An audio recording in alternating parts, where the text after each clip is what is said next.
Good evening, Bahamas. Coming up tonight on our news. The Attorney General defends the fight against crime. That story straight ahead. The former head of the Electronic Monitoring Program responds to comments made by Police Commissioner Ellison Greenslade. That story is coming up straight ahead. The Commissioner and Prime Minister making contradictory comments. Plus, 90% of customs officers request a government payout.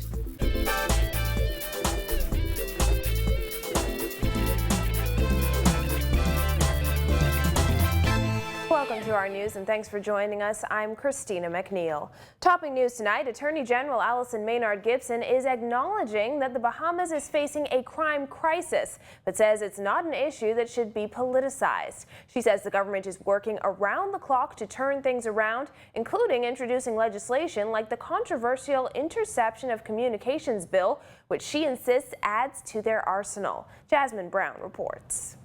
The Attorney General touted the bill as a major crime-fighting tool, insisting it will target gang violence. With the murder count hitting 27 so far this year, many have been alarmed by the high rate of violent crime. The AG says the crime problem has not gone unnoticed by the Christie administration. The government of the Bahamas is determined to use every tool at its disposal in the fight against crime. Her comments come the morning after Prime Minister Perry Christie and Commissioner of Police Ellison Greenslade gave conflicting views of the crime problem. Christie said the current crime situation is reminiscent of the Wild Wild West, while Greenslade insisted the country is not in crisis. Maynard Gibson said most of the recent incidents are gang-related, transnational, and involve guns and drugs. She added, without that bill, experts warned police will be hampered in their ability to detect and investigate crime and prosecute criminals. She pointed out that the bill references technology and modes of communication like cell phone texts, calls, and emails, which are materially different from those contemplated when the Listening Devices Act was passed in 1972. She stressed that the bill requires police to have the permission of a Supreme Court judge to lawfully intercept that electronic communication once certain clearly defined conditions are met. And that is all that this bill is doing. Nothing more, nothing less. It is a very important crime-fighting tool. Maynard Gibson explained the bill is actually in response to recent criticisms of the Listening Devices Act by the Privy Council, which noted that permission to intercept communications should be granted by the Supreme Court and not the executive. Human Rights Association President Fred Smith has called the legislation extreme and unnecessary and expressed his concern about the possible threat to individual privacy. Former Bar Association President Ellsworth Johnson has also been critical of the bill. There's nobody in their right mind who would suggest or ought to be suggesting, and people like Ellsworth Johnson, who was the president of the bar, supposed to be protecting the judiciary, to suggest that this bill violates privacy is criticizing our independent judiciary, and that is wrong. And this is not the time for political games, for political expediency in an attempt to win a seat. This is crime and crime fighting, and the safety of our people and of our economy is a very serious matter. Reporting for our news, I'm Jasmine Brown. In other news, David Cornish of Hero Street, age 30, in the black pullover, was brought before Chief Magistrate Joyanne Ferguson Pratt in court number 9 today to answer to 2 counts of attempted murder. It is alleged that on February 12th, by means of unlawful harm, Cornish attempted to cause the death of Police Sergeant 933 Kyle Capron and Police Corporal 2722 Demetria Capron. Cornish was represented by attorney Ian Cargill. He was not required to enter a plea and will be remanded to the Bahamas Department of Corrections until April 20th, when he will be presented with a voluntary bill of indictment. Also appearing in court was American citizen 24-year-old Jawadi Woodside in the gray long-sleeve shirt, and 2 Bahamians, Shaquila Williams, age 22, and 29-year-old Kenrick Woodside. They were charged with 7 counts, including possession of ammunition with the intent to supply and conspiracy to import ammunition into the Bahamas. Woodside pled guilty. However, that case was suspended due to a duplication in another court. Well, when it comes to the root of the country's crime problem, it appears the Prime Minister and the Commissioner of Police have two different viewpoints. Yesterday, Prime Minister Perry Christie suggested the recent spate of killings may be gang-related. However, Commissioner Ellison Greenslade shut down those suggestions yesterday, saying he will not legitimize crime. No, I never said that they were gang-related, and I'm really bothered, really bothered by that. Again, I'm going to say it, and I may stand alone. Why do we legitimize crime? Why do we legitimize what is wrong? So don't ask me to legitimize illegality and people who are not legitimate. I hope you'll carry what I just said.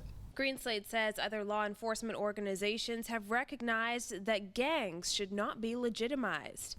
Many organizations, many law enforcement organizations have come to understand that they've held out all of the wrong examples to their citizenry. And you've emboldened people. I hope you get what I'm telling you. You should be in school, you should be at work, you should be doing some voluntary work in the Bahamas, something meaningful. Don't ask me to legitimize your criminality. If you have a name, you have a name. I'm sorry I even mentioned the aliases you. I recognize I probably made a mistake. Your name is John Brown. End of conversation. Greenslade also used the opportunity yesterday to defend the work of police in the fight against crime. This as the Prime Minister called for increased police presence on the streets to bring the madness to a halt. Officers are out there in large numbers. Our vehicles are mobile and moving about in our communities. Our urban renewal 2.0 officers are on the streets daily.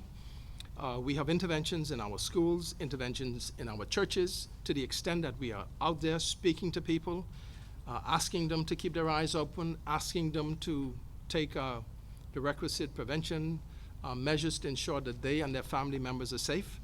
And those appeals have been answered. Well, former head of the Electronic Monitoring Program and current Democratic National Alliance candidate for Golden Isles, Stephen Greenslade, is responding to comments about the effectiveness of the program made by the police commissioner. According to Stephen Greenslade, the program never received the support it needed to succeed. Giorgio Bain reports. Greenslade said during the 5 years that his company was in charge of the electronic monitoring program, they had a success rate of 90%, but admits that sometimes it was a struggle because he felt that his company never received the necessary support from those in power. Commissioner of Police Ellison Greenslade said yesterday, if an individual has the intention to kill someone, a monitoring device will not serve to prevent the act, only tell you where he or she was at the time of the act. If a person has committed an egregious crime, murder, and he or she is outfitted with a monitoring device, that is not going to protect them from murder by someone on the outside who feels aggrieved by the fact that that person who is charged murdered a relative or loved one. So that device does absolutely nothing. Today, the head of ICS Security Concepts, Stephen Greenslade, who held the electronic monitoring contract from 2011 to 2016, said the program never received the support it needed from the Christie administration. According to Greenslade, if the program was properly supported, crime would have been down significantly. If we had the necessary support, we'd have that program now, and I think crime would have been at a lower point, because it would have been effective. It would have been administered the way it was intended to be administered, both by both sides, both the government and our side as a service provider. A lot of the incidents that took place could have been resolved differently, and we'd have had a more peaceful society right now, I can assure you of that. Greenslade said even with a Minister of National Security and a Minister of State for National Security, he never received a visit at the monitoring center from any of them to check the program's progress. He said this leads him to question how serious the PLP government is about fighting crime. Since the administration took office, none of the ministers ever visited that monitor center. They've never visited that monitor center. That sent a strong message to me. When asked if he believes if it's time for the government to reevaluate the effectiveness of the electronic monitoring program, Commissioner Greenslade said he would not make any recommendations other than serious offenders remaining behind bars until proven innocent or guilty. The DNA candidate says he completely agrees. If a person commits a serious offense, especially as serious as murder, that person should be removed from civil society until proven guilty or innocent. But you don't allow the opportunity to take place again. You close that off, and there are laws for us to follow to accomplish that. And my concern would be, why aren't we following those laws? Reporting for our news, I'm Georgia Bain. In other news, less than a week after announcing government would be setting aside money to pay customs and immigration officers, Minister of Labor and National Insurance Gibson says a large number of customs officers have signed up to be paid. We got more than 80 to 90% of customs officers who actually signed the form requesting the payment. I'm not sure what the percentage is of immigration officers, but custom officers signed them in large numbers. Last Wednesday, Gibson told parliamentarians the funds were ready following his receipt of a petition signed by more than 100 customs officers requesting that they be paid money agreed to by the Bahamas Customs, Immigration and Allied Workers Union. The decision to pay the officers came after Gibson received a petition signed by 130 customs officers last month.